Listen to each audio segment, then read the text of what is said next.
Oh, it's not a cut. That's a slice. Now this is a quack hook. Oh, Short wow. and into the right rough, headed to the trees. Oh my God, it's a shank. He decided to re-tee. That's a shank. Oh, man. Hello, everyone, and welcome to the Masters preview show for the Two Way Miss podcast. We are very excited to be with you tonight on this Masters Eve Wednesday. Of course, we're joined by the good buddy Banksy sporting, an appropriate glassware for tonight.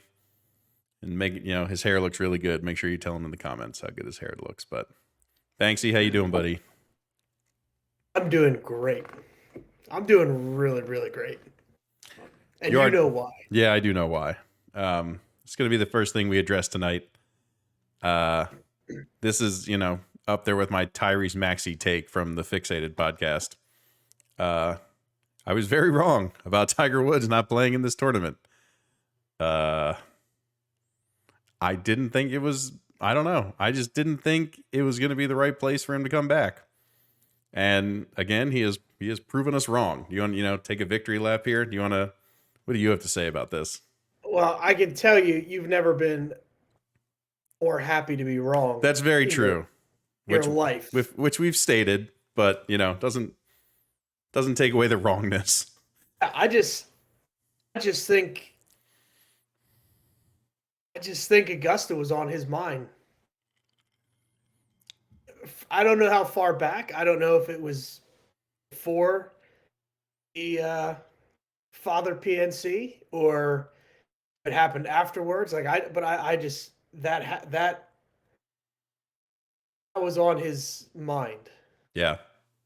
And I mean, looks great. Like he looks great. The swing is like unbelievable. Yeah, it's amazing. And he's carrying it about 290. Which is pretty good for an old guy. Well, yeah. The wedge game's going to be there. The putting's going to be there. I'm so excited. And I'm so pumped to see him out and play. And it's so, and again, we've talked about it before. The Masters.com is just the greatest website ever created. I watched the guy hit shots for like an hour. Yeah, the Masters on the Range thing has been like the greatest thing. Yeah, it's incredible. Just watching these guys, mess around, hitting wedge shots, and it's like heaven. Yeah, a practice facility they use for like 10 days out of the entire year. Yeah. Which is possibly like the best in the world. It gets used for 10 days every year. But it's incredible just watching him hit shots. He's hitting the drivers, wedges, hitting the range picker as it goes by, just for giggles. Did you see that? I did see that. Yeah. All of it's on TrackMan, and like they put the numbers up there. Like it's crazy what they do. That's their own broadcast, right? That's not through NBC or Golf Channel or CBS. It's just the Masters putting that together with professional announcers just to watch guys hit balls on the range. And he looks good, and the shortened clip from his press conference, where like, do you think you have what it takes to win? I do. Yeah, unbelievable. And then, it's incredible. Now, the only plain concern I have is the wet golf course, which is going to allow these guys, these bombers, like these big time guys, to go directly at flag sticks. I mean, we saw a soft golf course when it was held back in November. DJ, whatever, 20 some under par. Yeah. That's the only thing. One of the biggest things that I could see Tiger may be struggling with. Like, I don't know if he is going to put in 30 birdies Right. this week. Yeah. If the course was dry and running and hard, and it was more of a placement golf course. I mean, why at this point? Why, with his mindset and with the leg feeling good and every swing looking good, like, why? Who are we to count him out? I mean, I don't think you can. Huh. I think you're right. I think a wet golf course takes away his biggest advantage, which is the fact that he's possibly the best long iron player.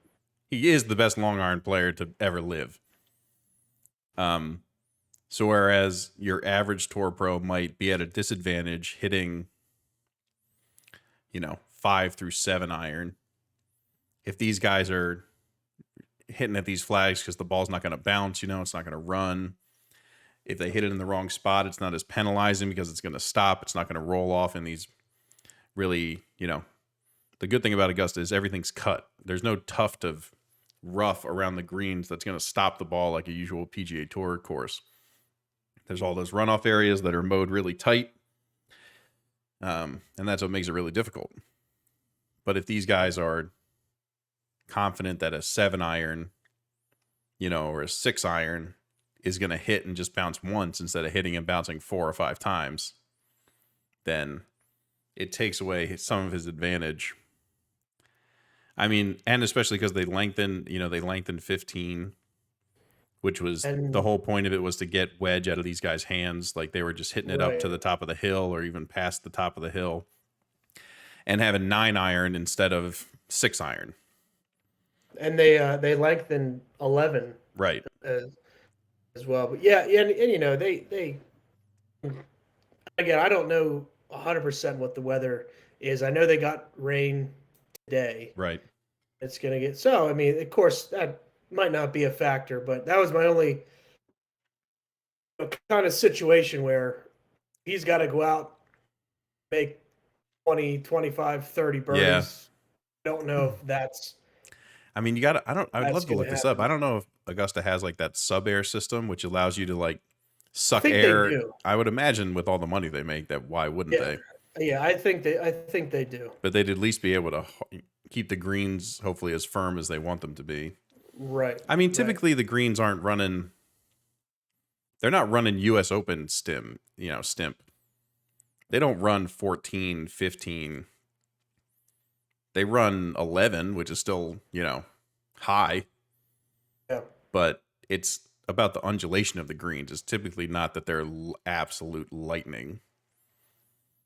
But also, and I heard this, a former caddy was talking on the No Laying Up podcast, and he was saying, and he got asked, is Augusta really a hard putting golf course? Because like everyone, talks about how hard it is to make putts at Augusta. And the caddy said, no, it's if you're in a bad spot, it's penalizing. You're going to have really hard putts if you don't hit it to the right spot on the green. But when you do hit it to the right spot on the green, he said those greens are so pure that, no, it's not a hard putting golf course if you're always leaving it in the right spot. Right. And who's one of the best players of all time? Tiger Woods. Who's one of the best, yardage, distance, iron players ever. Iron players of all time. Tiger Woods.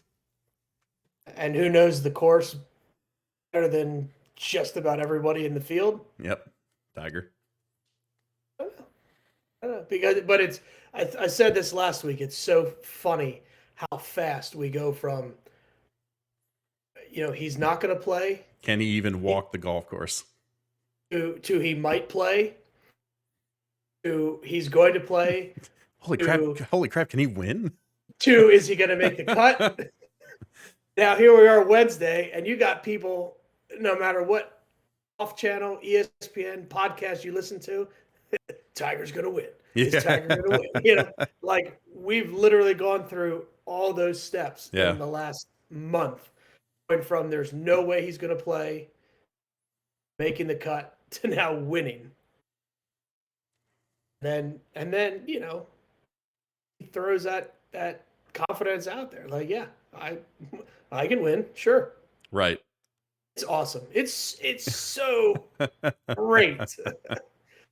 It's so It is great. unbelievable how quickly we get to that conclusion. And we might never do that with any golfer for the rest of our lives. I don't think there's any other golfer on the planet that we would say that about. Absolutely not. No. It's yeah. You can never speak to the precedent that this dude has set. It's impossible to sort of categorize or describe properly. Sporting some new kicks. Yeah, this I was week. meaning to talk to you about this. Is that weird? What do we think that's all about? Well, I mean, he's wearing them for the stability and Was Nike getting out of the golf shoe game though? I feel like when is the last time Nike put out a golf shoe? I mean, they still have they have a decent amount of shoes. If Nike.com, you can look, but I can't imagine Nike wouldn't have the ability to create a shoe Right. for him overnight if they needed to. Is this just another? I mean, is it just another endorsement deal? I don't know. I mean, is just another endorsement part for Tiger, or does this shoe really make a difference? I don't know, but I mean, noticed that right away. It's like, that's not a Nike shoe. Yeah, I mean, a lot of people are speaking to the fact that Nike are more sneaker-like, and FootJoys are known as like a more Right. rigid, sort of old-fashioned golf shoe. Yep. And I don't know, maybe that just makes him feel better. Maybe it just makes his legs feel more stable. Having a little, having that sort of solid shoe that doesn't give, when you get on your front leg or things like that. So I think the biggest thing for him is, that could be a potential issue is going to be coming out of the pine straw. Yeah. That right ankle. Yep. Any what's it look like when if your foot slips out? Right. Or, you create enough torque in the pine straw, but you don't have that grip, so your foot a little awkwardly. Yeah. That's kind of my only worry about him being on the course. I know the walk's difficult, this and that, but again, you have the world's best trainers, physical therapists, massage therapists. Like, If another security guard slide tackles him, his leg might just snap in half. Oh my gosh. Can you believe that almost ruined Tiger Woods winning the Masters? I've gone back. I've watched the final round. I went back and watched like the Masters film from that year. I've been going back and watching everything. And every time I get to that part, I'm like, I can't believe that almost destroyed the greatest event in golf. And if you look at the still shots, it's almost worse on the still shots. Oh, it's so bad. His foot is like, The dude comes at him with like a huge steel-toed boot. yeah. Oh my gosh, it's so bad. I mean, I can't. That guy probably got death threats. Oh, yeah. I'm sure when the assignments came up, he's like, Rogers? Nope. Just down to the evidence locker. He's Yeah. checking people in and out of evidence. You're going to be in the gun cage this weekend. Goodness gracious, it's crazy that happened. Yeah. On top of everything else, but yeah, Phil could probably come play and nobody would even. Did Ridley say something about that today? He did. So he said that Phil reached out to him through text message towards the end of February and said, I will be participating in the Masters. Ridley came out and said, in no way is he invited. He's a 3-time champion. He's welcome to be here if he wanted to be. But I guess Phil, Phil's known, according to Ridley with the text, Phil's known since February that he wasn't going to be playing in the Masters. And again, we're never going to know the real, what this situation is. Right. This real, The crazy And part I- is that the majors aren't associated with this live golf stuff. Everything that Right. Norman has said is that our players will absolutely be able to play in the majors. Yeah. And so there's nothing, the PGA Tour can't ban him from the majors. Yeah. Um, and that's basically, I think he even opened it up to like, Phil would have texted me or called me a week ago and said, you know what, I changed my mind. Yeah. I'm coming. He said, yeah, that would have been fine. Like it's your privilege to be Right. A here. past champion, has that privilege. Yeah. That's just and nobody's talking about it because Tiger has taken over the entire golf world.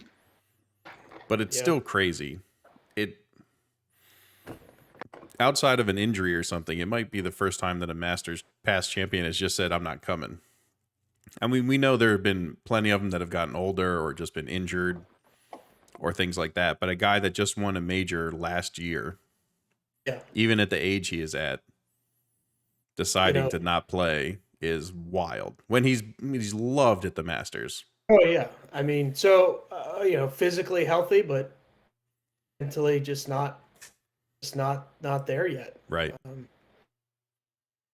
So yeah. Again, I'd love to hear a statement from him. Something. Why can't we hear his side? Why can't he just put out a statement that says, as I discussed in my previous statement, I am being serious about the time I'm taking away to self-reflect and speak to the people around me about how I've acted and all those things. It's as simple as that. Yeah. We want to hear the same statement again, though. Like, if you're going to come out and give us something, I think the Masters warrants something. Yeah. I think if it's anything else, I don't care. The Masters is important enough. oh, he missed a hell of a dinner Yeah. last night. Sounded good. Yeah, sure did. Yeah, I don't know. I mean, it is what it is. I think a huge indication of how long this Phil thing is going to be Yeah. will be the PGA. Mhm. You're the defending champion, and not. We have two different drinks going, by the way. Yeah. Chaser. That's it. But I'm All done. right. I'm done for the night. I love it. Dude, hey, it's Masters Eve, man. You can do whatever you It's a want. little scotch and a beer chaser. It's fine. He's got two different drinks going. I like it. You want some duct tape? No, I You don't. want some? You want us Nope. to duct tape into your hands? No, thank you. Past that in my life, All right. luckily. All right. Yeah.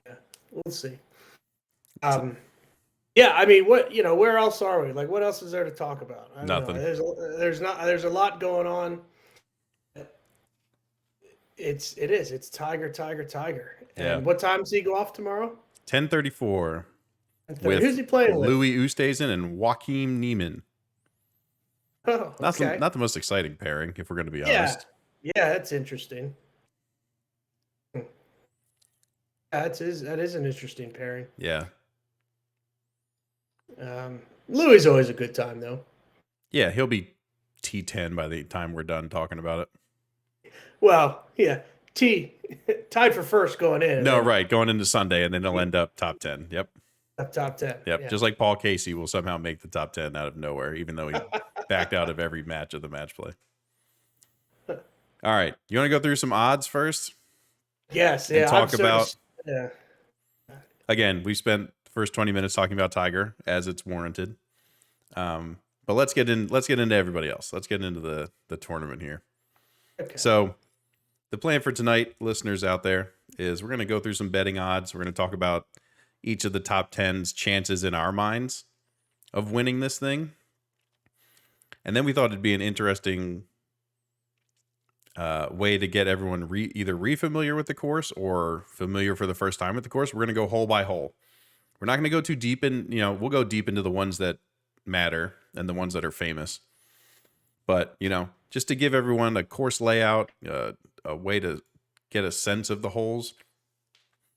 Again, masters.com has a great overhead shot of the entire course, great pictures of everything. But thought it'd be interesting. We'll go hole by hole. We'll talk about each one briefly, and we'll touch on the ones that are always important coming down the backstretch of Sunday. And then we're gonna go through, a couple starting times. So maybe you can set your alarm on your phone for the one that you want to watch the most. All right, let's go through the outright winner top 10. This is all according to DraftKings Sportsbook. So again, DraftKings, if you're out there listening, we're still looking for a betting sponsor. So, number 1, Jon Rahm. Let's go through the top 5. So in order, Rahm, Scotty Scheffler, Justin Thomas, Cameron Smith, Dustin Johnson. That's your top 5. Who of those 5, Banks, do you think has the best chance to win? And then who do you think is the least chance? Let's go most and least. I want to hear who you think is not going to win out of that top 5. So, Scotty's on a hot streak, but New to the course, hasn't played it a lot. Knowing like that caddy that you had been listening to, knowing where to hit the ball, knowing where the putts break and where to miss, and we do have a couple days of wind, some high winds. Scotty's a high ball hitter. Could that affect him here and there? So I think out of that group, even though he's probably the hottest golfer on the planet right now,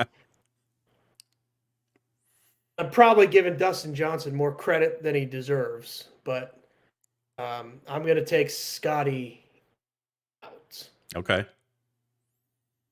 So out of the rest of the 4, who do you think has the best chance to win? Well, I picked him back in January, so I'm gonna stick to it. I'm still gonna stick with Justin Thomas to put everything together. It's gotten to the point where it's time for him to win another major. Yeah. He's been to the course enough, and he's high profile enough that it's time for him to win again. It's time for him to win a major. So I'm gonna stick with Justin Thomas. A lot of people are talking about Bones being on the bag as a big advantage. I agree, but we haven't seen that translated yet. Yeah. And especially we've had Justin in contention several weeks, and I kind of thought maybe, okay, he's in a good position and he has Bones to kind of get him over the hump. Mm-hmm. It hasn't happened yet. So do you think there's a difference in having Bones at this course as opposed to at the Valero Texas Open? We'll find out. You would think so, between the knowledge of Bones and the knowledge that Justin has had, and again, Justin is great friends with Tiger, so I'm sure if there's any lingering questions about the course or the terrain or where to hit the ball, he's got a pretty good resource. Yeah. Did you see Rahm's comments about that in his press conference? I did not. So Rahm was in his press conference, and someone asked him if he talks to Tiger, what's that relationship like? And he's like, yeah, I asked Tiger something about chipping around here, and he just said it's all about feel. And then he said, I look a group behind me, and he's given JT a dissertation about where to chip, how to chip it, where to avoid doing it. And Rahm was just like, yeah, I guess I'm just not that close to him yet. You got to get in the circle, man. It's nice. JT is in that circle. This isn't for free, It was just funny that he actually sort of acknowledged it. That's funny. Yeah, I'm sticking with. All right. So I think for me, Justin Thomas, Dustin Johnson is not going to win. I just don't think, especially if there's wind, I just don't think DJ has it to win this course in April. I'd give Scotty a better chance of doing it than DJ. Mm-hmm. And I What? wouldn't be too surprised if Cam Smith played really, really well. Yeah. His past finishes have been really good here. Yep. And he's obviously playing great this year. But I'm going to stick with my pick as well. I think Rahm Okay. still has the best chance. He's been just like a top 5 machine here for the past 5 years. And despite maybe not getting all the advice from Tiger about everything, he clearly has that connection with Sergio or Jose Maria Olazabal, the guys who have been around this course for a long time. And I'm sure he's learned a bunch from them. And he's played it enough now. There's nothing stopping him at this point. The course knowledge has to be there. The game isn't at its peak, I think I'd say, for Rahm. Yeah, and I know he's struggling with the putter change. Yeah. Since moving to Callaway, moving away from that TaylorMade Spider. Mm-hmm. I know he doesn't have the best feelings with. Well, nobody with that really makes putter. a putter like the Spider, right? Callaway doesn't make anything like that. Right.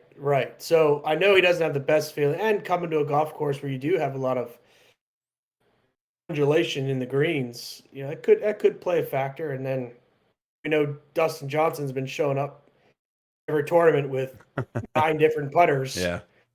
So who knows where that guy's headspace is at? Yeah. So All right. okay. So Rahm. Let's get into the next 5. Okay. Let's go to the next 5. So next 5, 6 through 10. Koepka, Schauffele, Hovland, McIlroy, Morikawa. McIlroy's out because he's terrible. I agree. That's an easy one. Yeah, oh my God. It you might know, be one he- of the things that gets overlooked. Besides the Phil thing, this might be the most overlooked thing this week because of Tiger. Rory's wedges still suck. He's horrible. And he's not a Horrible. good enough long iron player Mhm. to make up for it. Yeah. It's like his ball striking with anything but a driver is just so bad. And like you said, with that caddy talking on no laying up, he's going to miss in all the wrong spots because he has no idea Yeah. how far his wedges are going, where they're going. He just has no idea. Yeah. You hit the nail on the head. That's just it. His wedges are terrible. He's not going to win. And I guess if I had to pick one who I think out of this group has the best shot, I think if I really have to consider it and take my biases out of it, I think it's Brooks. I want to pick Colin just because I love him, I love you, Colin. but I don't know if he will have one of those putting weeks. He's not the best putter in the world, but he can get hot, obviously. He's won 2 majors, so it's in there. And if he gets hot and the putter's rolling well, he strikes his irons so unbelievably perfect that a player like him has a great chance to win at Augusta. But Brooks seems to just turn it on for this tournament, man. Well, and that's the thing. I think we think that because he says it. Like he is But his last 5 years. No, I understand that. But we're also, we also had that streak. But it's a couple years where it felt like he was winning every major, and now these last three years, we haven't had that. But he's still promoted himself that he doesn't care about anything else. His other tournaments mean nothing to him. Major. So again, is it time to, if you're going to just call yourself the greatest, such a good major player and that's all you care about. I get that the finishes have been. Maybe I might have been lying about this. He missed the cut last year. We had the knee. I guess he was out there. Yeah. He was out there on the bum knee. But I mean, till 17 T11, 19 T2, 20 T7.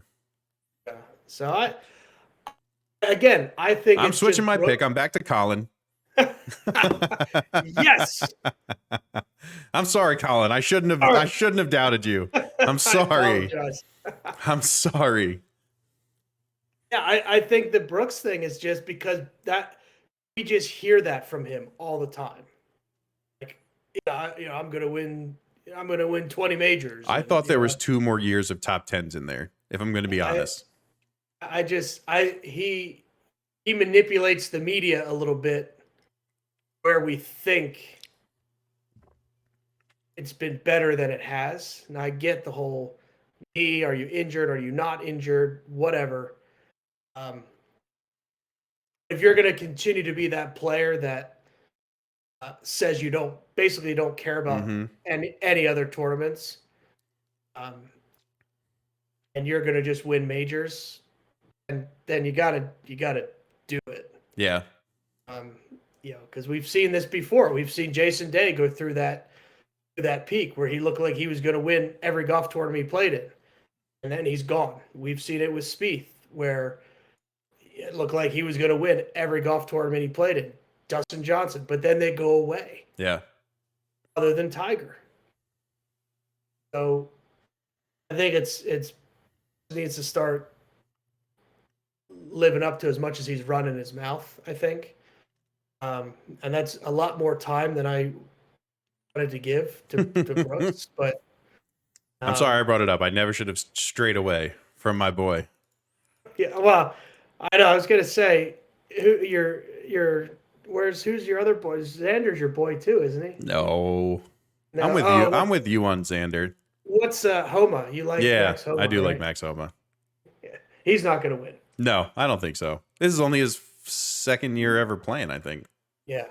But yeah, no, Colin, you're right. The ball striking's going to be there, but you're right. The putting, standard grip, claw grip, Yeah. it's not, the putting's not there. Yeah. All right. How about you? Who do you think definitely won't win? Obviously, Rory we picked. Who do you think Said has Rory. the best chance out of those 5? Give me the other. You know what? So Brooks, Xander, Hovland, Morikawa. Where's Cantlay? Cantlay's In the next 5. So the next 5 goes Spieth, Cantlay, Zalatoris, Russell Henley for some reason, and Hideki, who's battling a bad back right now, or a bad neck or something. Neck and back. Yeah. All right. So from that second group, I don't have a pick. Okay. I don't have a pick. You're just out. Rory's not going to win. I don't have a pick that's going to win. The third group, I think Patrick Cantlay could be there for sure. Yeah. Sure. What is his last? I want to look at his past 5 results. Yeah. Well, I think he's a different player since the last Masters, right? Like he really caught fire last year in the second half of the season. Yeah, he did. So I think he has that. I think he has that confidence in his game and his ability. So he played in 2012, I'm assuming as an amateur, Okay. and made the cut. And then he didn't play until 2018, missed the cut. Wow. 2019 had a T9, and then 2020 T17, and then last year went 79-73 and missed the cut. Huh. Okay, so bold pick. I think we remember him more because of how well he played in the Tiger win. I think we sort of elevate that so much. Yeah. Because again, just like we just showed, when you don't look at it, it's easy to think that he's played really well here, but he really hasn't. That's a bold pick, Banksy. I like it. It is a bold pick. And I really do like Victor Hovland. He was in the other He's group in the past one, yep. away. And I'll give him some quick time here. I like Victor, but I still, and I've said this before, it's like he's on the leaderboard, he's off the leaderboard. Then he's on the leaderboard, and then he's off the leaderboard. That consistency isn't there yet. He's won this year already, though. Yes, and he's won a couple times, but it just always seems like he's there, then he's gone. Yeah.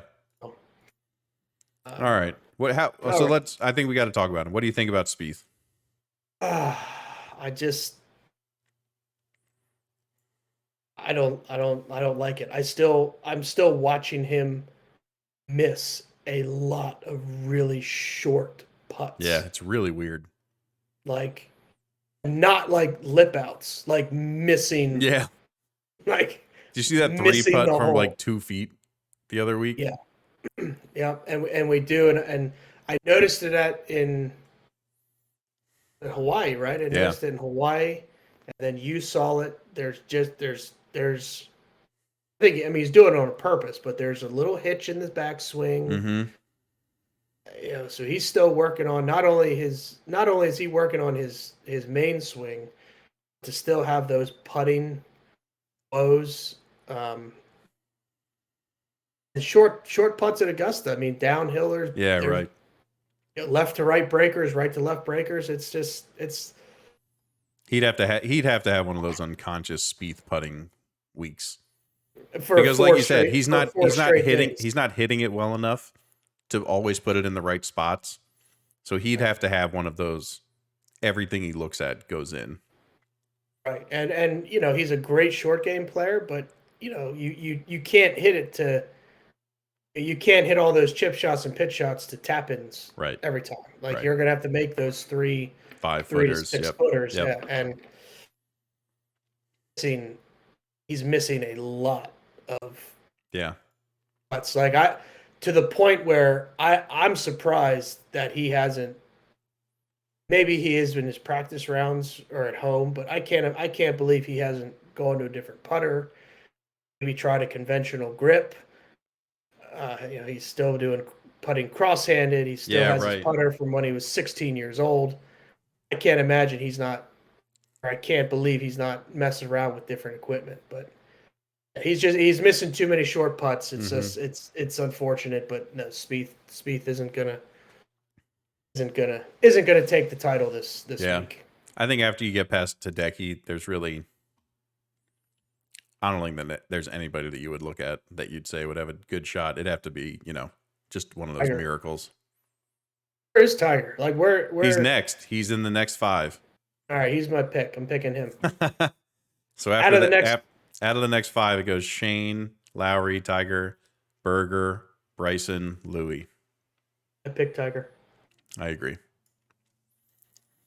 And Bryson, he's looked awful. Oh yeah, there's no way. And here we go. What did that whole swing situation that lasted what 2 years? Now his body's breaking down. His hip hurts. His wrist hurts. Like I mean, he got a major or 2 majors. 1 major? One major. Should almost had 2, but blew it. Yeah. All All right. yeah. Well, look, those are the odds for the top, 20 or so.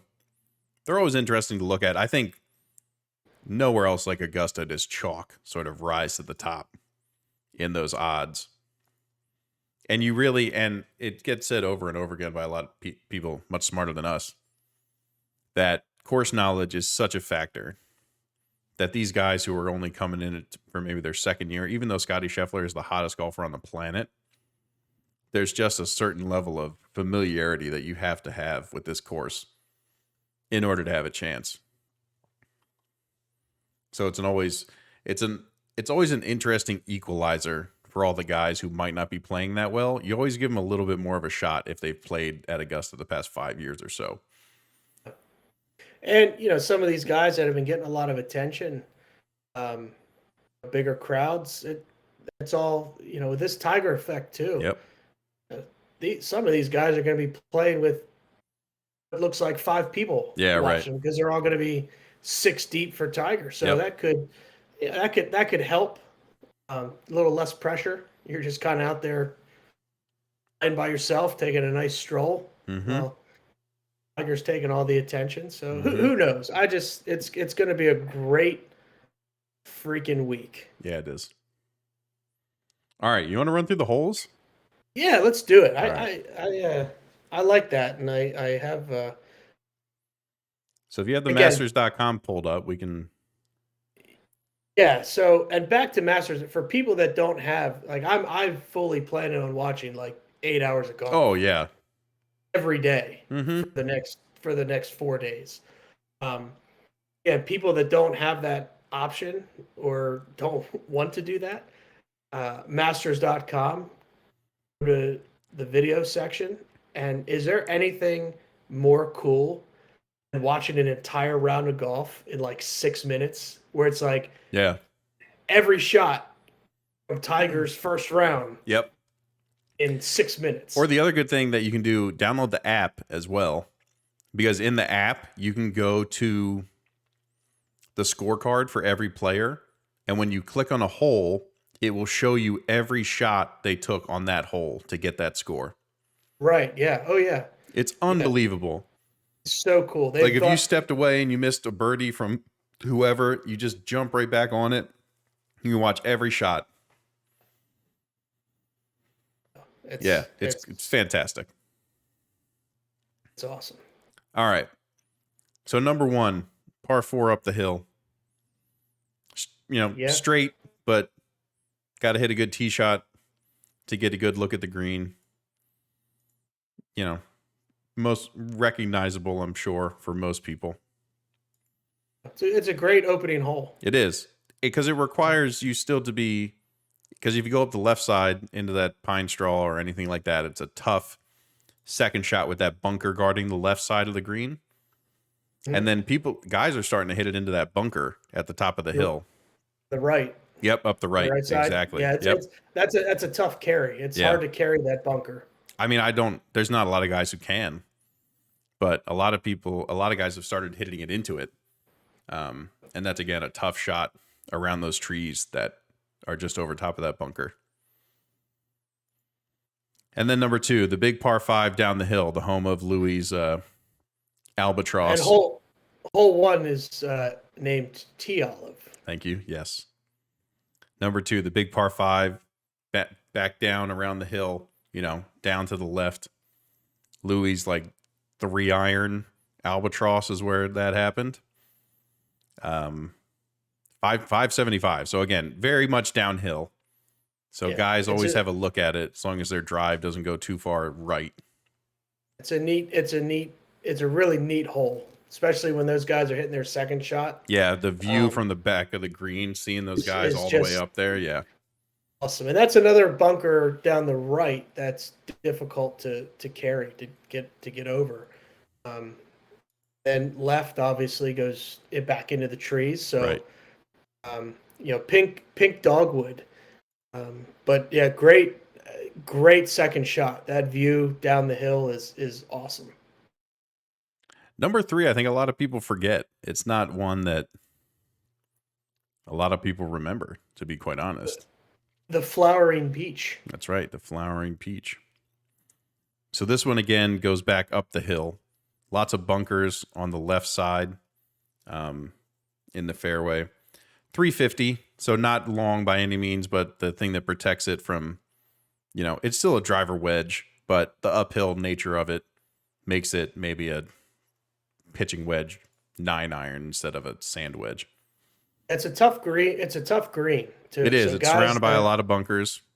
Right. Guys that try and blast driver and get as close to the hole as they can. And the fairway kind of runs off to the left. So if you end up in the rough, then you're losing spin onto a difficult green. So you'll see a good mix of people laying up off the tee with long irons. And then you're going to have guys that just blast it and I just want to get as close as I can. Yep. Number 4, flowering crabapple. This is a long par 3, 240. Yeah. I think this is, when I remember being there, this hole 4, 5, 6 you remember a decent amount, but 4 and 5 in particular are way at the back of the property. So not a lot of people get back there, especially for this hole. It's probably where I saw the least amount of people just in general, unless they were obviously following someone very popular. But this hole gets forgotten, but it's tough, man. 240 is nothing to, scoff at for a par 3. Trouble behind the green. Bunkers, they usually Protecting put the over front, too. Yeah, protect the front. And yeah, it's a difficult hole, and they've added yardage to this hole Yeah. over the years, like a lot of yardage. Mhm. Yeah, it's a neat hole. It's a neat R3. Yeah. So 5 people will remember this is the big sweeping left one. So a lot of guys take 3 wood off this hole, or they have been until I think they extended this one in the past few years. Yeah. But a lot of guys were taking 3 wood off of this to avoid those bunkers on the left. They were trying to avoid hitting anything into those bunkers on the left. That's really the only hazard. The green's pretty wide open. But it's really, you have to hit a good drive. You have to hit a good tee shot. It's all uphill, and it Right. plays about 500 Yeah, yards it's a big one. uphill. Yeah. Number 6, everyone should remember, that's the par 3 with that huge hill right after the tee box, and then, the hole comes back up and the green perches. I think they're almost level. The green and the tee box. It might be a little bit downhill, but not much. Not as much as that sort of dramatic. And so everyone sits on the hill and the golfers hit from behind them. So you watch the shot sort of go over your head. It's a pretty cool spot. Juniper. That's right.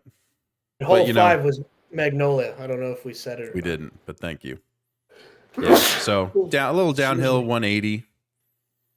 Nothing too bad. There's a big tier on the right side, which I'm sure they put a pin on some days. So that'll be difficult when they end up putting it over there. Number 7, Pampas. Pampas. So this one, the green is surrounded by bunkers, a really hard green to hit. A pretty big shoot down the fairway. Like it's almost a dead straight hole, but a good shoot. Fairway gets tighter as you get closer and closer to the hole. Green is perched up a little bit at the end there, but just surrounded by bunkers. Absolutely surrounded. If you are there, it's a great place to sit and see a lot of stuff, because you can see them go back up 8, which is back up the hill. You see them come down from 7. You can see a bunch of different holes to your left. It's a good place to sort of post up for the day. Number 8, again, 7 comes a little down the hill. 8 is a big par 5, just sort of straight back up it. This is the one where guys sling those 3 woods around the corner and it just runs forever. On their second shot. Right. Yep. Yeah. And they try and sling it into all these hills that surround the green. And it's a massive hook. Oh, yeah. I mean, it looks like they're hitting it into the left trees. But like that, it's a massive hook. Yep. Again, without being able to see the green, it's a really neat second shot, because you just see the players, then you see the hill. And that's right. all You don't see the green, and you just see him hit this huge. And then you just this huge, and then you can see some really close shots. Like, it's amazing. It's amazing how these guys know where to hit it to get that run out. And the green does kind of have mounds around it, so if you catch it right, if you hit it right, it funnels it into the green. It's a it's a really neat hole. Yeah. A lot of guys obviously end up to the right because they hit the mound and they, trickle off to the right of it. But again, a lot of the times they're hitting their second shot up there. So they have a chance, to still hit a good wedge and make a putt to get birdie. Number 9, Carolina Cherry. Carolina Cherry. Again, this hole is kind of whatever. It's 460. It's back down the hill and then back up it to the green. It's more so up to the green to get to number 10, because that hole obviously is that huge downhill par 4. So this gets you back towards the clubhouse. Then number 10, Camellia. This is a pretty recognizable hole because of how downhill it is. Guys they're hitting that shot off a downslope. Bunch of bunkers protecting the front and right side of the green. But the left side of the green is like impossible to make a putt from. So you got to take on a lot of risk to get over to the good side of the green. Again, a lot of people will recognize this hole. It's a great hole. I love the hole. And this is where Rory, 2010, I think. Right. lost the golf tournament. Right. Pumped He it was pumped it way left. way left. And just couldn't. He couldn't recover, and couldn't win the golf tournament. Yep. So number 11 is that, I guess you could call it the Nick Faldo hole, because this is where he made a few birdies here to win a couple of his green jackets. But obviously it's the hole, part of Amen Corner, 11, 12, and 13. The huge big water on the left side protecting that side of the green. A lot of guys, there's a huge, cut area to the right where a lot of guys bail out when they don't want to go right at the green. I think this is another hole that they lengthened. They lengthened number 11. They lengthened 11 to make it more traditional. Back in the day, those guys were hitting 4 irons, 5 irons, 6 irons into the green. Yeah, it's 520 yards now. The way these guys have been hitting it, they're still able to do 7, 8, Right. 8 irons. And so they did. They lengthened it, and then on the right side, they took away the large pine needle area. Yeah. And now it's more like individual trees. Right. With the pine straw just around the individual trees. But Mhm. I love this hole. I do like 11. I love looking at the green. You got the scoreboard there. You got the pond on your left. You have the really neatly shaped green. I love white dogwood. Love Yeah, it's this a good hole. one. Yeah. Then number 12. Oh, number 12. Oh, 12. The short little par 3 over Rays Creek. Hogan Bridge. This is the iconic hole of the Masters, besides maybe 16. Wind is always a factor because they say it swirls, so nobody really knows. But it's just an intimidating shot because all the runoff goes towards the water if you come up short. There's a really tough bunker behind the green to make up and down from. Tiger took a 12 at 11. Yep. It's Yep. tough. So it's a small green too. It is not a large green. So especially on Sunday, the pin is always on the right side of it. So it's really enticing if you want to go for it. But there's always, as we saw in 2019, a lot of guys went for it and failed miserably. Famous shot on 12 in your mind. Does anything Tigers come to? ship out in 97. Okay, that's a good one. He's going with Freddie Couples, 92. Ooh, that's a good one. Stopped on the bank. Mhm. Never stops on Never. the bank. It never Ever. does. Never. But yeah, great golf hole. That's how Tiger, 2019. That's right. Water, Koepka, water, Molinari, Poulter, water. Poulter, water. And then the famous, that still, it hurts to think about. Spieth in the water 3 times, right? Oh my gosh. Oh. Had the It was in tournament his won. hands. Yep. Had the tournament won. His Yep. second green jacket. Yep. Just water, blue, water, blue. Yep. Oh. It's for such a 160-yard hole. Yep. It's it's This It's is where the crazy. drama of the back 9 starts. 11 is a Yeah. really good sort of ramp up. Yep. And then here's where we're at the peak, Great golf hole, obviously. 13. This is one of my favorite holes. I love 13. Azalea. Azalea. Yep. I love 13. I love how they got to hit like a big hook around the corner. I love the shot, the second shot. I just love it. You got to get over the creek again. It's always doable. It doesn't play that long. But everything's sloped right to left, so even when you hit it up on the right, the ball's going to trickle down to the left again. I just love the second shots into this green because it's a real eagle opportunity for almost everybody. And I just really enjoy watching guys decide if they're going to go for it or not. You typically don't see a ton of layups. If anything, if they hit a really bad drive, they might kick it out. There's a huge area to the right of the creek that they could lay up into, but it's typically not a layup hole for anybody. Right. Even from the Pine Straw, they're going for it. Because there's a pretty big, there's bunkers in the like towards the back of the green, but I can't remember the last time I've seen anybody hit it in there. Yeah, as long as the they back, clear the they hit it in water. the back, and then the green sort of feeds back towards the water. Right. But I really like this hole.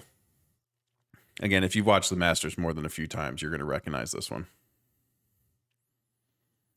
And then 14. Let's look at 14. Chinese fur. Yep. 14. Again, it's weird that it's sort of kind of a, after the last 3 holes that we talked about, this one is forgettable. No bunkers. No bunkers, lots of undulation in the fairway. The green has a big tiered shelf on it, big false front. But I don't know. I never think about this one. You can get the ball close. This is a green that's neat to see guys where they put the pins. Yeah. They throw the ball into spots that's not close to the pin, and by the time that it's done rolling, it's really close to the pin. So Yeah. you can have some neat shots there because of the undulations of the green, and these guys know where to put it. Mm-hmm. So that's really the best part of this hole is watching guys hit it out to the left or out to the right. Yeah. Funnel towards the hole, depending on where the pin is. Yeah. So 15, this is that big par 5, first up the hill and then down the hill to a green that is so hard. Again, big false front, back into the, a water hazard. Towards the back is towards 16. Huge cut area, but it makes it almost impossible pitch shot back. The green is really wide and skinny.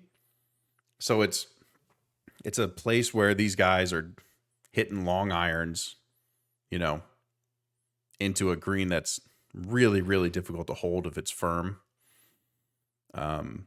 Again, there's always the risk of going in the water if you hit it short. Another great hole. I like this one a lot too. This golf course is a really neat par-5 second shot. Yeah. Of course, like all your views from the second shots on those par-5s are awesome. Yep. And then 16, Redbud. This is the par 3, Redbud. the iconic par 3 over the water. Huge funnel pin on Sunday, Yeah. where One we of the get best, some great shots. one of the best placements in all of golf, I think, is the Sunday pin. So a funnel Redbud. pin, if you hit it in the right spot, if you hit it in the wrong spot, there's not a lot of places to make a putt on this green with the Sunday pin location. Because you have to be very precise where you land it, where it starts rolling, all that stuff. So, again, another great one.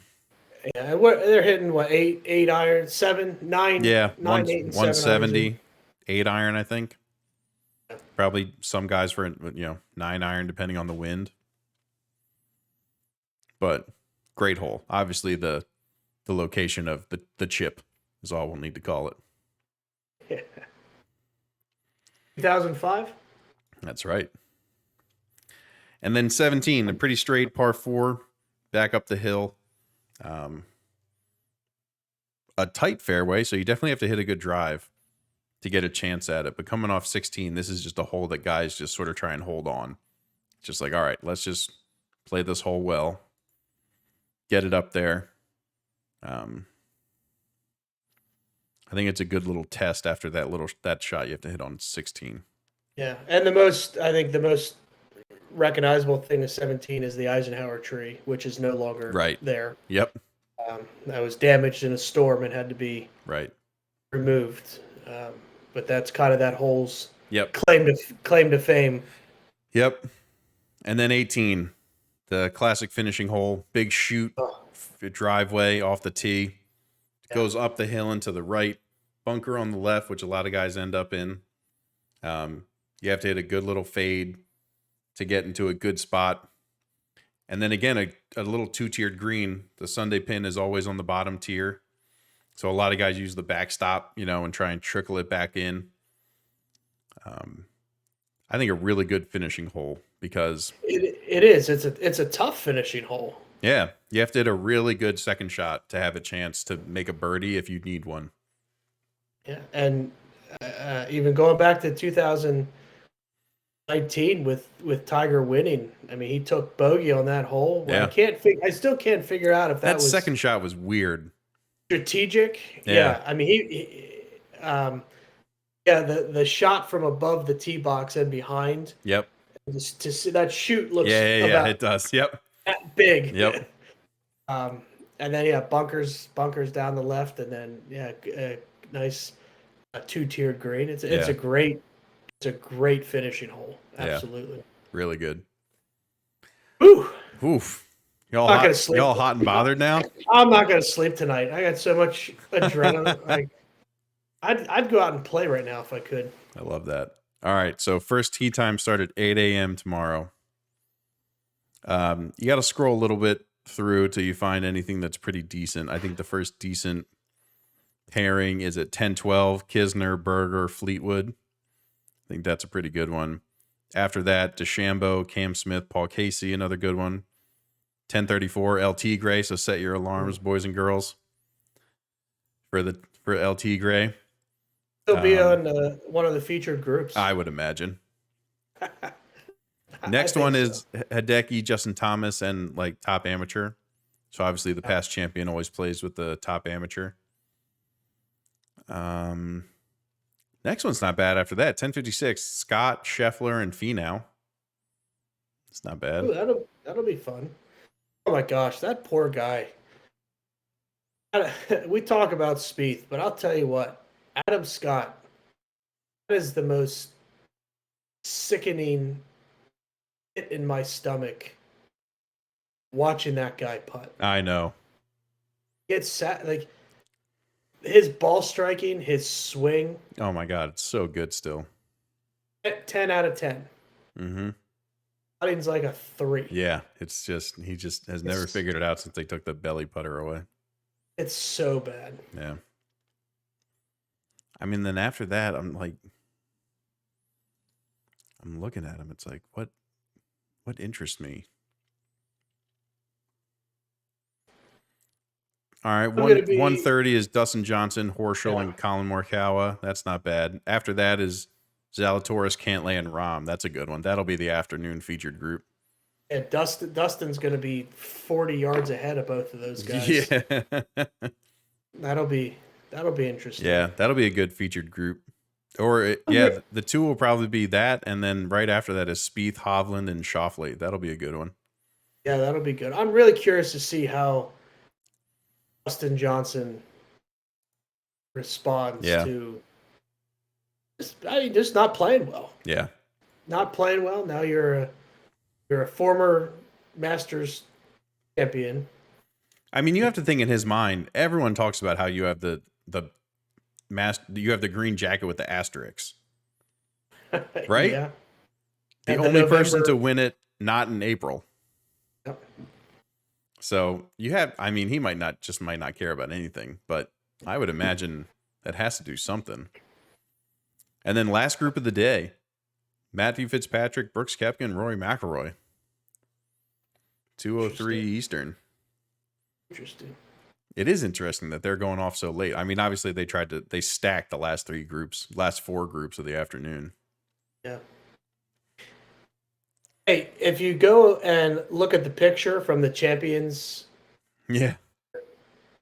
you will never see a more out of place looking person in that group than Patrick Reed. Yeah, I know. And no, I think the one is what's his name? Danny Willett. Yeah. I didn't even notice if he was in there or not. He is. I looked right at him and I was like, "Oh my God, that's right. You are there." Danny Willett and Patrick Reed. They're the people that are like, "Hey, Patrick, can you come take the photo?" Right here. Danny, come here, buddy. Hideki's translator is getting more people coming up to him to say hello than Patrick is. Yeah. I was just I didn't even get to Willett because I lost my concentration seeing. Oh my God, I locked right in on Willett, and I was like, oh my gosh, that's right. You won a Masters.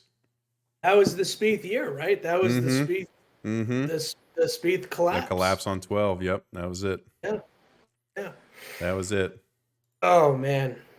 Oh, what a silly game. What a silly game is right. Well, buddy, I think that was a pretty good Masters preview. What do you think?